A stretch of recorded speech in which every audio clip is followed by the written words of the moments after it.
Governor of Manipur, Anusuiya has expressed deep concern and sadness over the damage to homes and properties caused by incessant rainfall due to Cyclone Remal over the past 48 hours.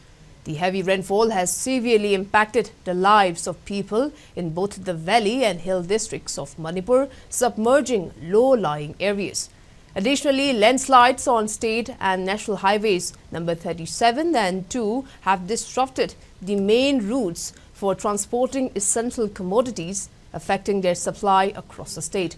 Governor Uike urged citizens to remain calm and avoid panicking, assuring that the state government is committed to taking all necessary measures to prevent the situation from worsening and to provide assistance to those affected.